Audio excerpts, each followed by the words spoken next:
Welcome to the video on Lewis dot diagrams. In order to think about drawing Lewis dot diagrams, we're going to have to first think about the number of valence electrons each atom has. And it's pretty straightforward. Anything in group 1 has 1 valence electron. Anything in group 2 has 2 valence electrons. Remember, the valence electrons are the electrons that exist in the atom before it becomes charged. In group 3, they have 3 valence electrons. In group 4, they have 4, and so on and so forth. And remember, in group 8, they have 8 valence electrons, so they are good. Everything wants 8, and so that's good. We're talking about the valence shell of electron, and the valence is the outermost shell of electrons of an atom. And these are going to be the electrons that are participating in chemical bonds. This periodic table helps us visualize what we're talking about. For example, if we take boron, boron has 3 valence electrons, and we would draw it like this: the boron, the atom, and it's only the outer shell of electrons, and there's 3. And so we can imagine now boron to go ahead and form 3 covalent bonds. If you want to talk about the electron configuration of an atom that is an ion, so it's positively or negatively charged, you're going to use the square brackets as shown here. So use the square brackets. Within the square brackets, put the atom with all of the electrons in the valence shell, and then put the charge on the outside. And same with sodium. At this point, when sodium becomes +1, it loses that 1 electron that it had from being in group 1, becomes the ion, sodium plus, so it's just sodium. You do not have to include the electrons from the previous noble gas. So I will do the first couple examples here, and I will let you finish the rest for class. If we're going to draw the Lewis dot symbol for arsenic, arsenic is in group 5, and so we have 1, 2, 3, 4, and then 5. If I drew the Lewis dot symbol for calcium, calcium is in group 2, so it's 1, 2. If I drew the Lewis dot symbol for calcium 2 plus, we're going to put that in brackets, calcium 2 plus, and because it's 2 plus, we remove those 2 that were in the ground state calcium that we just did, and so that becomes just calcium with no electrons. In order to do sulfur 2 minus, let's do sulfur first. Sulfur is in group 6, so we're going to do 1, 2, 3, 4, 5, 6. And now if we want that to be 2 minus, we're going to add 1, 2.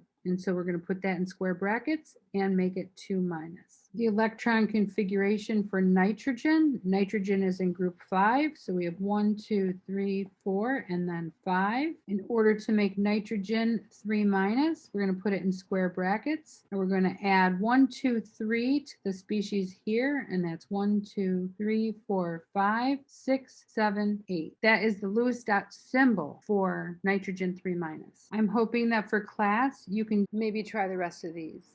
And then once we draw all of those Lewis dot structures, I would like you to identify which of the ones above are isoelectronic. Next, I want to talk about the octet rule. And the octet rule states that we want 8. Any atom other than hydrogen, of course, remember hydrogen and helium are a little different, tends to form bonds around it until it is surrounded by 8 electrons. The octet rule works for representative elements, not the transition state metals or lanthanides and actinides, so the main group elements. Hydrogen, helium, lithium, and beryllium, these are all of the atoms that are located around helium. Both hydrogen and then lithium and beryllium are going to become the electron configuration of helium. That follows the duet rule. Okay, so we only need 2 electrons in that one. But for the rest of them, neon, argon, krypton, xenon, all the way down, we want 8. So why is it 8 electrons? What about 8 makes it stable? It turns out that fills the S and the P's. Remember, we want things either half filled or completely filled, and so this is completely filled. If we look at the Lewis dot structure of an ionic compound shown here, we simply have the sodium right next to the chlorine, and if they're both charged, the sodium has no electrons, the chlorine has all 8 because we've transferred that electron. They're next to each other, and that's how you would draw it. For covalent bonds, though, we're going to draw those electrons in between, just like we did in an earlier video. Remember, each H comes in with 1 electron, and our oxygen comes in with 6. And so now we have a total of 8, and this oxygen has 8 around it. So that octet rule is filled. So that's good. This hydrogen has 2 around it. And so that's good. And this hydrogen has 2 around it. And so that's good. And so this sharing of electrons, this Lewis dot structure shows us that what we have is 2 single covalent bonds shown here in green. And then we have 2 lone pairs. So that oxygen has a lone pair here and a lone pair here.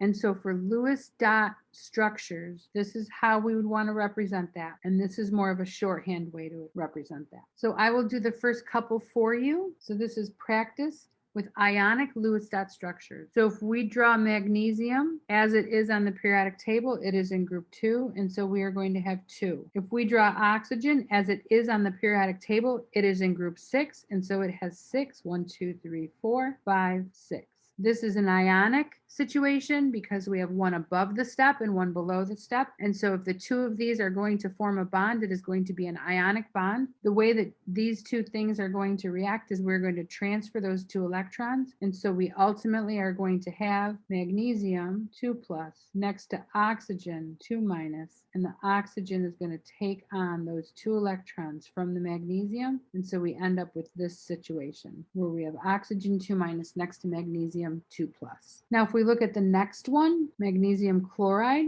our magnesium is going to be the same as it is on the periodic table. Chlorine is in group 7. So we have 1, 2, 3, 4, 5, 6, 7. So this is a little bit different than the previous question, right? So right now we have chlorine that really just needs 1 electron, and we have magnesium that has 2 to give up. The way that we're going to do that is we're going to actually have 2 chlorines. Because magnesium is 2 plus, we're going to draw that, magnesium 2 plus. We're going to want 2 atoms of chlorine because each chlorine is minus 1. So we have chlorine minus 1. Okay, so that took care of one of those electrons from magnesium. And then we're also going to have chlorine minus 1, and that took care of the other electron from magnesium. So the Lewis dot structure for magnesium chloride shows that we have 2 chlorines because each is minus 1 with our 1 magnesium, which is plus 1. I'm going to let you try the last 2 problems on this page for class. I'll give you a hint that 3 means that iron is 3 plus. Little hint. For electron dot diagrams or Lewis dot symbols or Lewis dot structures for molecules, but the first thing we're going to do is count the total number of valence electrons. And then we add 1 electron for every negative charge and we subtract 1 electron for every positive charge. The second thing we're going to do is draw a skeletal structure of the compound showing which atoms are bonded to each other. Put the least electronegative atom in the center. And we have not talked about electronegativity, but we will in just a moment. Using lone pairs. So electrons always want to be in pairs. Using lone pairs, complete the octet for the outer atoms, starting with the most electronegative atoms first. Important exceptions. Again, hydrogen only wants 2 electrons, and actually boron is good with 6 electrons. Step 4 is compare the number of valence electrons in the Lewis structure to the number determined in step 1. Once you've drawn all those electrons in, let's compare to what we had the total number of valence electrons up here. If you still need to add electrons, the number in your step 1 is more than what you've already put in, then you're going to add those to the central atom. Complete the octet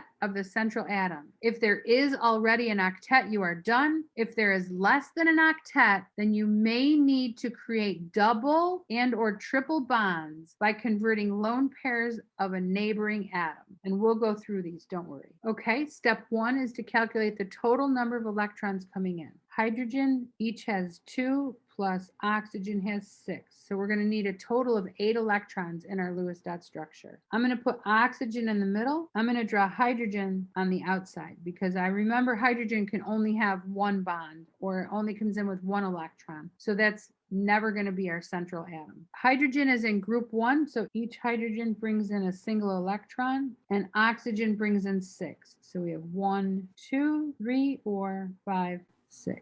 And so this is what the Lewis dot structure for water looks like. Let's double check and make sure we have all 8 electrons as indicated earlier. The central atom has 8 and our hydrogen each has 2. So we are good to go. And the Lewis dot structure for water looks like this. Let's skip ahead and do this one right here. How many total electrons are coming in? Carbon brings 4 and oxygen brings 6. So we're going to have a total of 10 electrons in this molecule. If we draw out the rough C next to O, that's all it can be. Remember, oxygen brings in 6. So we have 1, 2, 3, 4, 5, 6. And carbon brings in 4. 1, 2, 3, 4. The way that I think about this, right? Let's double check. Do we have 10? Yes, we have 10. That is satisfied. And now, does carbon have 8 around it? No, carbon does not have 8 around it. If I redraw my electrons in between, you can see that those are shared. And so now if I evaluate this, my carbon has 5 around it and my oxygen has 7 around it. And so how am I going to make this happen? One thing I can do is think about creating a second bond, a double bond,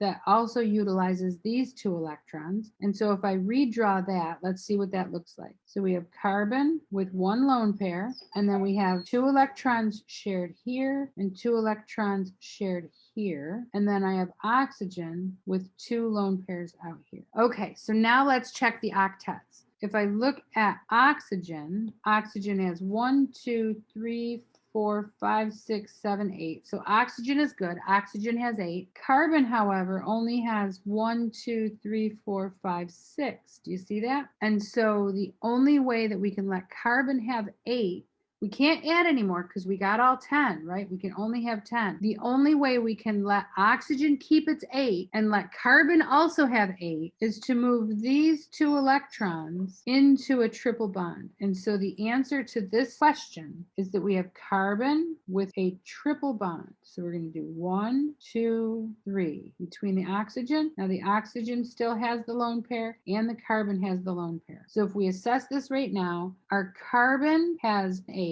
So our carbon is good and our oxygen has 8. So both atoms have 8. We only have 10 total. And so that is the Lewis dot structure of CO. I'm going to let you work on the rest of these for class. I want you to be aware that there are a couple atoms in the periodic table that violate the octet rule. The first situation where we violate the octet rule is when we have radicals. Anytime we have a molecule with bonds, we are always going to have pairs of electrons, except with radicals. When we have radicals, then we have an odd number of electrons in their valence shells, and that makes the molecule violate the octet rule because it doesn't have 8. So radicals are the first example of things that do not obey the octet rule. The second example of things that disobey or violate the octet rule is the electron deficient molecules. Beryllium only needs